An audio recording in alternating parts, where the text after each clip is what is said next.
Oh my gosh. All right, we're going to go ahead and get started so that we stay to our time frame and get you out of here at the right time. My name's Mary Ann. I'm with RDSA. Megan is in the back. Gilby, a former staff member who does all our tech, is in the back. And then Lee is out at the front. We thank you very much for being here today and hope that you get what you want out of this session. This is our third session with Chris on trust.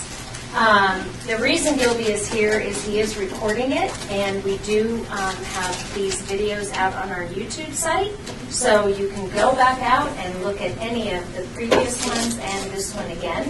If you have any questions on that, let us know. Chris is great about stopping and asking if you have any questions. We will also take questions online, but don't hesitate to raise your hand, and he's great about making it an interactive session. So thank you for being here, and I'll let Chris introduce himself. Thank you, Marianne.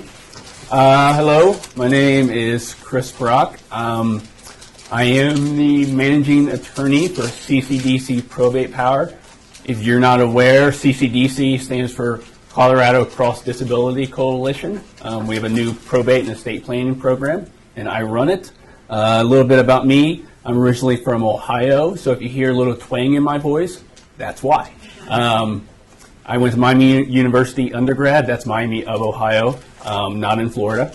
And I went to Colorado Law for law school, and now I'm here with CCDC. Like Marianne said, if anybody has any questions throughout, just raise your hand and I'll get right to it. All right. So, special needs trust, the keystone of your estate planning with you and your special needs child. We're going to start with a little terminology first. The initial, so first you have what's called a settlor or a grantor. This is the person who establishes the trust and is usually the person whose assets fund the trust. There's the trustee, and that is the person who manages the trust assets and administers the trust provisions. And then finally there's the beneficiary, and that's the person for whom who benefits from the trust that is established. So what is a special needs trust? A special needs trust is very similar to any other type of trust out there, except that the trustee manages an amount of money and or property such as an inheritance or personal injury settlement in a trust on behalf of a disabled individual who's receiving public benefits in order for that disabled individual to remain eligible for those public benefits. So what makes a special needs trust so special? How can it do this and allow a disabled individual to remain on public benefits? The reason is that the trust is completely discretionary. The trustee of a special needs trust has sole, absolute, and unfettered discretion to make distributions from the trust. This means that unlike other trusts, which are based on the standard of health, education, maintenance, or support, a special needs trust doesn't deal with that standard. It's basically in his own or her own discretion of how and which distributions to make from the trust. While the special needs trust is created for the beneficiary, the disabled individual, that person cannot compel or mandate any distributions from the trust. So essentially, the assets do not belong to him or her. It is solely the trustee who has the power to decide what to do with the trust funds. So typically, who needs a special needs trust? As I'm sure most of you know, is for persons on public benefits who receive assets exceeding $2,000. Typically, this is in the form of inheritance, settlements, whether personal injury or workers' comp or medical malpractice, and also liquidation of personal assets, specifically if a disabled individual were to sell his or her home and decide they don't want to use those assets to buy another home. That's substantial assets that they would need to put in a trust. Also is for people who may benefit in the future. So Some of you may have disabled children who do not receive SSI right now, and maybe do not even have Medicaid, or not even on Medicaid right now, but they may need Medicaid or SSI in the future. And so establishing a public needs or a special needs trust for them would be important. Also, they can also be used for people who personally cannot handle sums of money themselves and are vulnerable to exploitation. There are creditor and divorce protections in special needs trusts. So I keep talking about public benefits. It is vital that you know about your public benefits and which public benefits your disabled child are on, because not all public benefits are created equal. There are different financial eligibility requirements for different public benefits. In most cases, only beneficiaries receiving public benefits that are mean tested, which means they impose financial eligibility requirements that require any substantial influx of assets to be placed in a special needs trust. If you're talking with an attorney about doing a special needs trust, make sure your attorney knows which public benefits the beneficiary is receiving or could receive in the future. So what are means-tested public benefits? There's a few big ones that I'm sure all of you know what they are. First one is Supplemental Security Income, known better as SSI. This is a federal stipend for low-income individuals who are disabled, blind, or over 65. There's an income limit. They usually, the max SSI they receive, I think this year is $735 a month, and for couples it's around $1,100 a month. They also have what's called an asset limit, where an individual cannot have assets over $2,000, and a couple on SSI cannot have assets over $3,000. SSI is intended to solely pay for the beneficiary's food and shelter. Any type of unearned or earned income will reduce that person's SSI, and in-kind support and maintenance ISM also reduces a beneficiary's SSI. And in Colorado, as in most states, if you're eligible for SSI, it means you are also eligible for Medicaid. Medicaid, yes? My daughter's on SSDI. Yes. Under my benefits. Okay. So is that those amounts there per month? And she gets a little more than $735 a month. We'll get to SSDI. Oh, okay. So thank you. You're thinking ahead. Okay. So Medicaid is also a means-tested public benefit, and is health insurance for children, elderly, blind, and disabled. It also has an asset limit like SSI, $2,000 for an individual, $3,000 for a couple. There's also in-home support services. These are services to help with health needs, household tasks, personal care. In order to get these, you must be enrolled in a home and community-based services waiver program. Colorado is great with that. And also, mean-tested benefits, there are also food stamps and utility assistance that are based on your income. Now, other public benefits that are not mean-tested. The first one is SSDI, Social Security Disability Insurance. This is funded through payroll taxes and is available to disabled individuals based on their work record. Often, if somebody worked for a number of years and becomes disabled at, 27 years old, he or she will receive SSDI based on their work record. There's no asset limit on your SSDI, which is vitally important and is one distinction from SSI. If you're on SSDI, the beneficiary is eligible for Medicaid after 2 years. There's also eligible for Medicare after 2 years.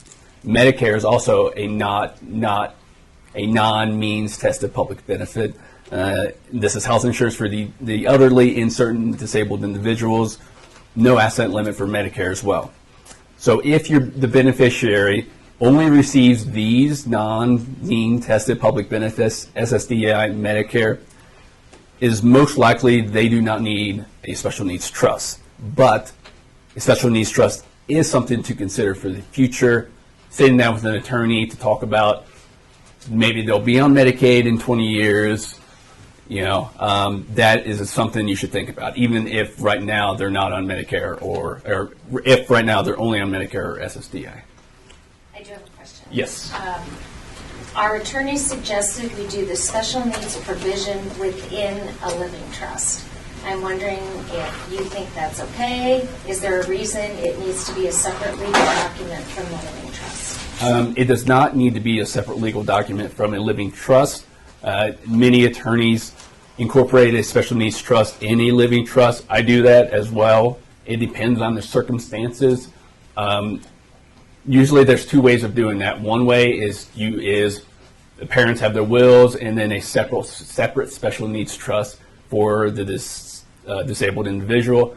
Another way is to have a broad living revocable trust in which all the parents' family's assets are in that living trust, and within that living trust is a smaller special needs trust. So there's two ways to do it. They both get to the same result, and the way she has it, the way that attorney suggests, perfectly fine. Yes? What happens if they have Medicare and Medicaid? If they have both, then they will probably want to think about special needs trusts because they get over that $2,000 asset limit, their Medicaid's gone. Even though typically in that situation, Medicare is probably primary, Medicaid secondary, still that 20% secondary is pretty important often, especially if they receive certain types of medications. So there are several different types of special needs trusts. The first is called a first party or self-settled special needs trust, and this is when the trust is funded with the assets belonging to the disabled individual, him or herself. Typically, this is used when the disabled individual receives an outright inheritance. His or her parents just didn't know about special needs trust, and all of a sudden, they have $20,000 in their bank account. Don't know what to do about it. First party special needs trust comes into effect at that time.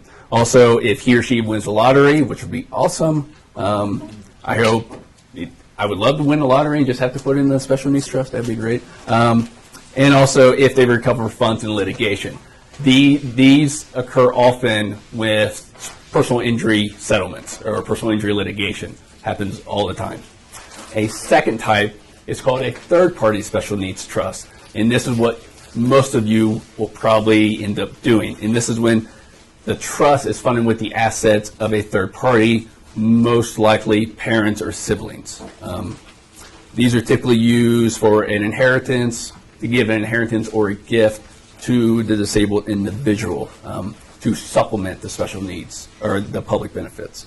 The difference between one of the main differences between the two is that with a first party special needs trust, there's a Medicaid payback provision. There is not a Medicaid payback provision in a third party special needs trust.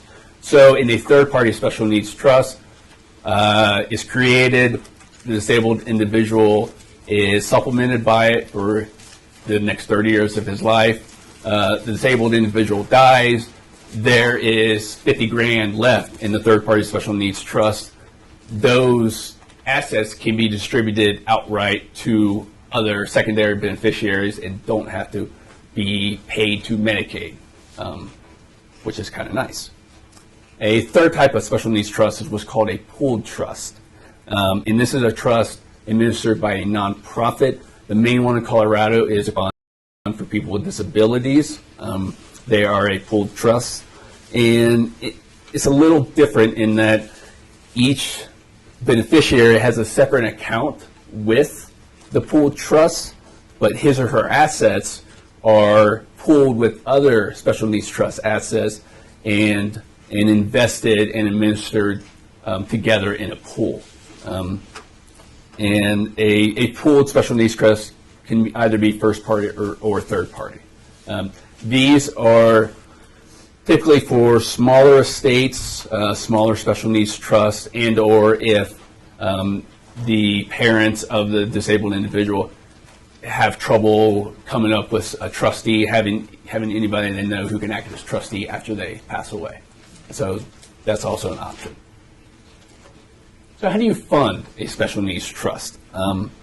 What assets can you use? Basically, any assets that you own or could own can be used to fund the special needs trust. Real estate and or proceeds from the sale of property, cash, investments, stocks and bonds, any banks or savings account that you may have, life insurance and or retirement accounts can be used to fund the special needs trust. So what can you use a special needs trust for? It wouldn't be any good if it just sits there and you can't use it for anything. So the great thing about these trusts is they can be used for almost anything. Recreation. So if your disabled child wants to go to Hawaii and you have substantial assets enough in the special needs trust, they're off to Hawaii if they really want to. Entertainment, Rockies tickets, cable TV, pets, food for their pets, things like that, subscriptions, transportation. It can buy a vehicle if the disabled individual drives, public transportation, gas, auto insurance, also Medicare that is not covered by his or her insurance. So, in certain instances, I don't think Medicaid only pays so much dental work. Special needs trust can supplement that. Glasses, hearing aids, massages, co-pays, durable medical equipment, all those things can be funded by special needs trust. There's also things of the household can be funded, can be paid for. You can buy a home with the special needs trust. Maintenance, clothing, telephone, internet, appliances, furniture, accessibility upgrades, all that can be funded. Any type of education, so college classes, vocational training, book software, computer, and other services, attorney fees, guardian fees, therapies, and in some instances, a burial plan can be paid for with a special needs trust. So, which begs the question, what cannot be paid for with a special needs trust? Basically, anything that could be considered food or shelter. This means outright distributions of cash, anything to pay for food, mortgage, real property taxes, rent, heating, gas, electricity, water, sewage, garbage. Paying for any of these with the funds from a special needs trust could be considered unearned income or in-kind support or maintenance for the beneficiary, causing a reduction in that beneficiary's public benefits. So it's key for the trustee to know what he or she can use the funds to pay for. Yes? Can you explain the difference between the home purchase versus the mortgage? Yes. And that is very confusing, I know. So a special needs trust can pay outright for a house, for a home, outright. Full payment. Full payment. Correct. In the month that a special needs trust pays for a home, in that month, the beneficiary's SSI will be reduced because that will be considered paying for shelter. But it's just in that month. Okay? And so paying outright just in that month, his or her assets are going to be reduced. But it will only be reduced by about a third. And then going forward, he or she can live in that house rent-free, and it's fine. I know, it's funny, it's confusing, even though it's shelter, even though he's living in a house that is paid for by a special needs trust, paying outright for the home is okay. But if the special needs trust just pays mortgage, pays mortgage payment, then a lot of times Social Security sees ongoing mortgage payments as paying for shelter every single month for the beneficiary. And so every single month that a mortgage is paid, the beneficiary's SSI will be reduced by roughly about a third. It's confusing, I know. Similar, yes. Finish your thought. Oh, I was just going to say, it's similar with property taxes are kind of the same way. So, just so I get this straight in my brain, so if you go on vacation, they can use the money from the special needs trust to get there. Right. But if they're paying for food, they have to use other money. Food is food on vacation, kind of a gray area. Okay. From what I've seen, a lot of times food on a vacation can be paid for, but it's a bit of a gray area there. Yeah, as far as I've seen. Yeah. If you're going to get to this later, then don't answer Okay. right now. But can you put tax-free dollars away in it from an HSA account? I'm sorry. Can you start? Can you put tax-free dollars away into and fund the account through an HSA, a health savings account, or a 401k account? And then once we pay for whatever all of the above there, how's it taxed, or is it taxed? Taxes are paid on income, special needs trust income.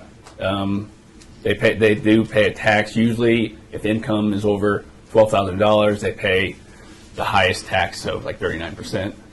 In terms of an HSA, I actually have not come into. Nobody's ever asked me that. So let me health savings account. Let me look that up, and after presentation, I'll give you your email. And I'll find the answer to that because I've never been asked that. So that's a good question. So yeah. Okay. So mortgage, house payment, a little convoluted, but essentially you can pay outright for a house, and you can't pay mortgage for a house, but the beneficiary's SSI will be reduced by about a third every month that a mortgage is paid. Okay. So, selecting a special needs trustee. This is probably the toughest decision in the estate planning process. Why? Because the trustee's responsibilities are varied. He or she needs to know how to invest and manage assets, distribute funds, keep the books, file tax returns, hire advocates, care managers, investment advisors, and ensure that the trust distributions are consistent with the settler's intent for the special needs trust. Those are his or her responsibilities.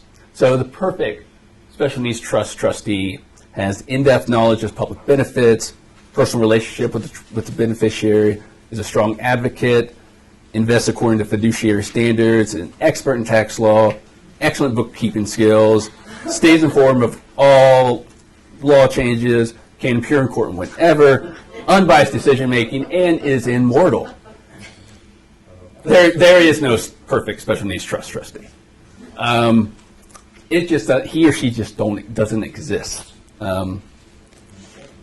So the best practice is a system of checks and balances. Don't just put all your eggs in one person and say, here you go, you do it all.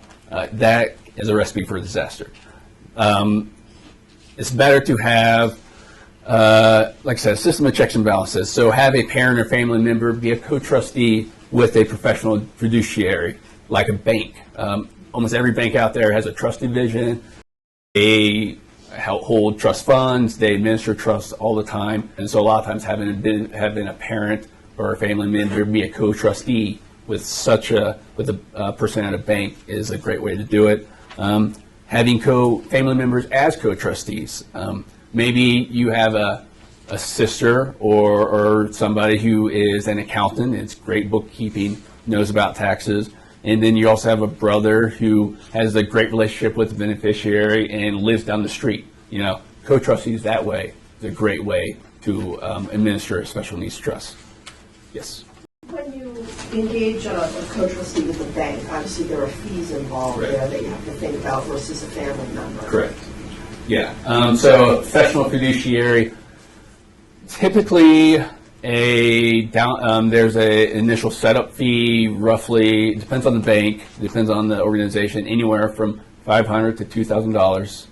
And then usually they have annual fees that are based on how much funds are in the trust, anywhere from 0.5% to 2% per year.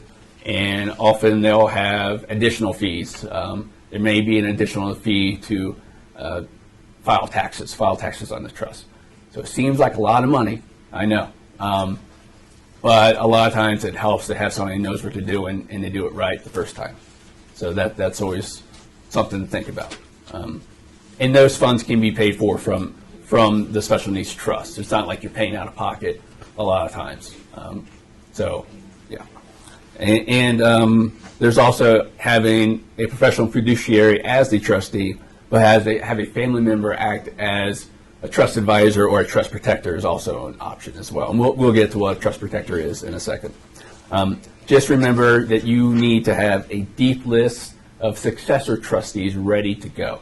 So some lawyers suggest at least 3 deep, at least some say at least 5 deep of those ready documents. So because life gets busy for a lot of these trustees, and so maybe when you set up the trust, your sister was like, great, yeah, I'll be the trustee. 4 years later, she might have a 2-year-old and just starting a new job. She doesn't have time to do this and wants to, would love to help, but just doesn't have the time to administer the trust and deal with your disabled child. And in that case, she would say, I'm sorry, but I just don't have time. And then you go to the next person.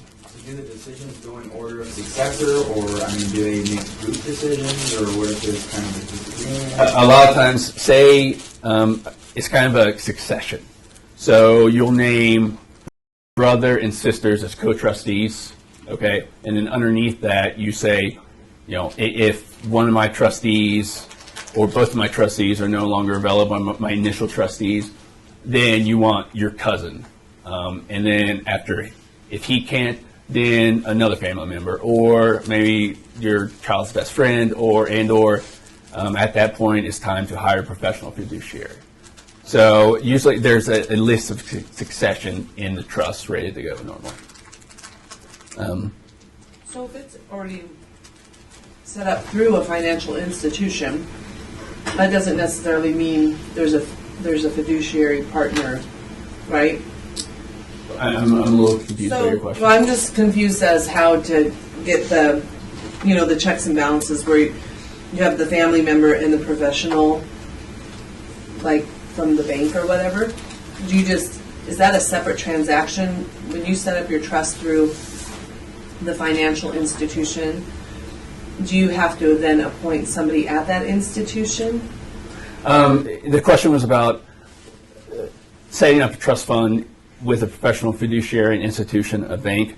A lot of times, it depends on the bank. Some banks will, and other professional fiduciaries, will have a point person for your trust, and he or she has fiduciary responsibilities a lot of times. Okay. And a lot of times, that person may not be there for 20 years, and then they'll have somebody else ready to go who becomes familiar with your situation.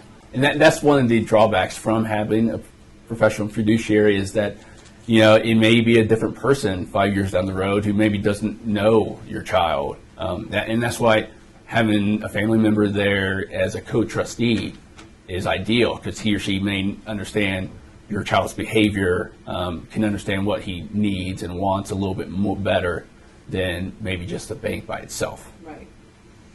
And so that's basically who you go to the trustee for. Right now my daughter's 5, so we drafted one through, I'm not even remembering right now, but anyway, my in-laws did it actually, and so they're the trustees and we're like underneath them. Mm-hmm. So when something happens, we kind of succeed.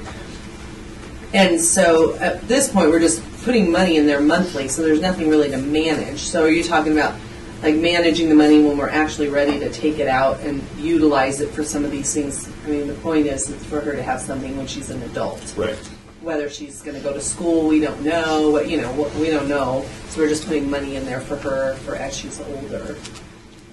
So I guess my question is just because you're talking about the perfect, trustee and managing and bookkeeping and all of that stuff. Right now, if you're just putting money in it, there's not much of that to do until you. Oh, I understand. Yeah. So the question was, if I'm just putting money in it right now and we're not utilizing it, do we need this big system in place? Not necessarily. I mean, you if the money's just sitting there right now and you're not utilizing it, you're not managing it, you may not even be filing anything on it. You may not need that system of checks and balances, but you don't know what's going to happen. Right. If you're in a car wreck tomorrow, if there's a meteor strikes your house tomorrow, what system's going to be in place when you're gone, tomorrow.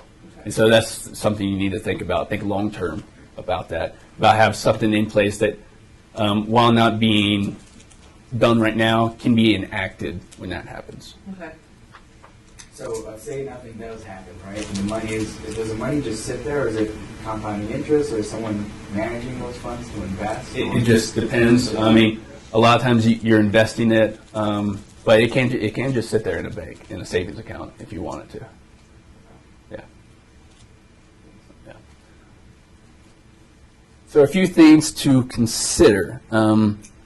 One is to clearly spell out your wishes for the disbursement of funds, either in the special needs trust itself or in what's called a letter of intent. And a letter of intent outlines the disabled person's functional abilities, routines, activities, interests, social environment, his or her doctor's medical needs, and your hopes for the use of the special needs trust. And this is essential if the disabled individual cannot advocate for him or herself. If he or she has trouble speaking and or is just really bad at expressing themselves, then a letter of intent is vitally important. Include a trust protector. So I mentioned a trust protector a little bit ago. This is somebody dedicated to watch over the trust, to ensure it is not adversely affected by changes in the law or circumstances, and to ensure the seller's wishes for the trust are being fulfilled. Typically, this is a lawyer or some other professional, but it doesn't have to be that person. It can be a family member if you so desire, if that person wants to take on that responsibility. And think long term on financing and budgeting for a special needs trust. Your disabled child will need to live on this for the rest of his or her life, which means an additional 40 plus years. So if you have, let's say, $400,000 in a special needs trust, you may not, your trustee may not want to buy a house that costs $300,000, because then the next 40 years, $100,000 to live on may not be enough, depends on your circumstance. So it is something to consider that this is meant for the long term. One great way to fund a special needs trust in this manner is life insurance. If you have a special needs child, bump up that life insurance in as much as you can, because that's a great way to fund a special needs trust. So how do special needs trusts fit overall? So let's talk about James and Cadence. They're a married couple in their 40s, and they have two sons, age 12 and 10. The youngest son, Ben, has Down syndrome. He's on Medicaid and will receive SSI once he turns 18.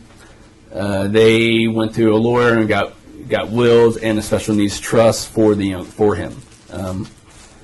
The will state that once one spouse dies, the other spouse gets all the property. Once both spouses die, 30% to the oldest son, 60% to Ben, 10% to the American Cancer Society. So soon after finalizing these documents, each spouse buys a $250,000 life insurance policy with the other spouse as the initial beneficiary and the special needs trust as the secondary. James dies in a car wreck. Any self-respecting lawyer always goes to the husband first. In accordance with his will, all of his property goes to Cadence. Cadence also receives his life insurance policy.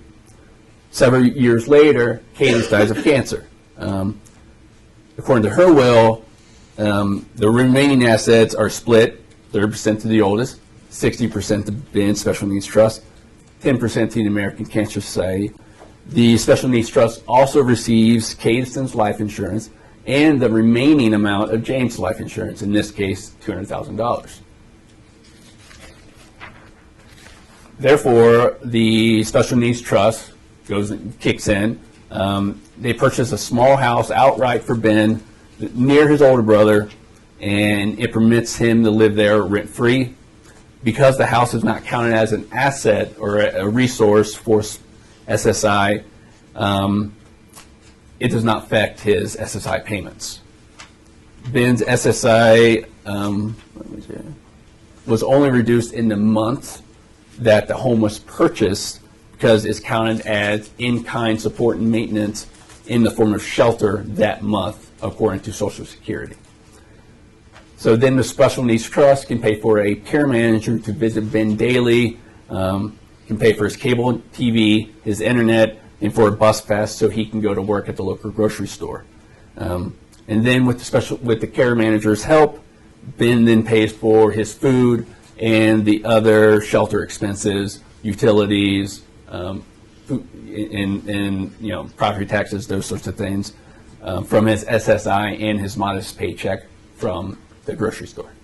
So therefore, Ben, because his parents thought ahead, funded Special Needs Trust, bought life insurance, he's able to live a decent life and not have to scrape just on his SSI and just on Medicaid. Any questions? Yes. I was thinking that Social Security Administration, they are required to know if you own property. Right. Someone you work with. Right. So even though you obviously have to disclose that to them, this property is owned by the individual, they don't use that against them in determining their... A house, in terms of exempt resources, a house is an exempt resource. So a disabled individual can own a house, is allowed to own a car, and there's a few other exempt things that a disabled individual can have. So a disabled individual can own a home, or the Special Needs Trust can own the home for the individual. Yeah. Because for SSI, if your assets limit is only $2,000, it's hard to fit a house and a car under that $2,000 limit. So those are exempt. Oh, there we go. Thank you. So, like I said, my name's Chris Brock, managing attorney for CCDC Probate Power. I do estate planning specifically for families with disabilities. If you have any questions, call, email me, and I can answer any questions now. Thank you. Very helpful. Thanks.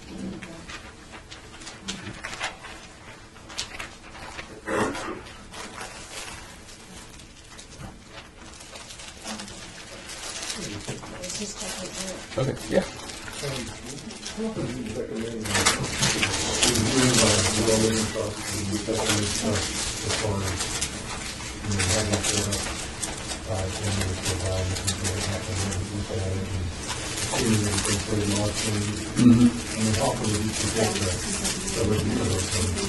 You should review it. I don't know if anybody's they're still listening. Okay. The question was about how often if you set up a Special Needs Trust and you don't use it for a decade, how often should you review it in case the law changes?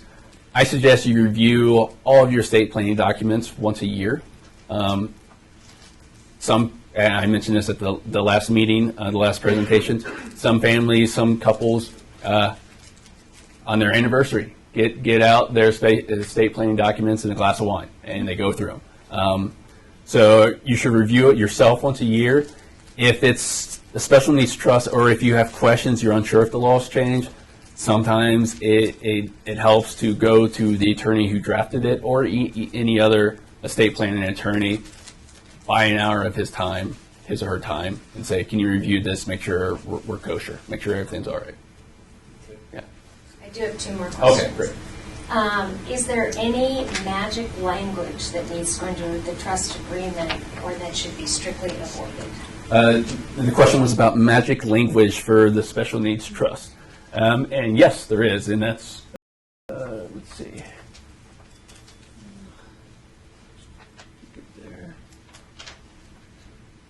and it's this language here.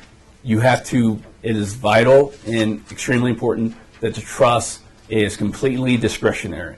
And throughout the document, you make sure that the trustee has sole, absolute, and unfettered discretion in how he or she distributes funds from the trust. The beneficiary, you have to make sure the beneficiary has absolutely no access to the trust funds, that there's no way that they can access or mandate any of the funds, that the trustee has total discretion. So that's the magic language, essentially. Okay. How much does it cost to get a special needs trust set up? The magic question here. It depends, as any lawyer would tell you. That's our favorite answer. Typically, a special needs trust will cost anywhere from $2,500 to $4,000. It depends on how you do it. Some attorneys prefer to put it in a revocable living trust, as we mentioned. That can cost a little bit more at the front end. The benefit of that is you do not have to go through the probate process. You do not, after you die, or you won't have to go, that your estate does not have to go through the process after you die if all your assets are in a revocable living trust. Those can cost a little bit more on the front end. Just wills by themselves and a special needs trust by itself will cost anywhere from $2,500 to $3,500 typically. Is it annually or one time? One time fee. One time Yeah, fee. yeah, that's typical. Yeah.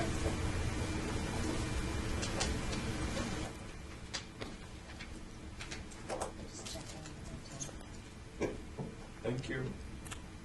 All right. Thanks, Chris.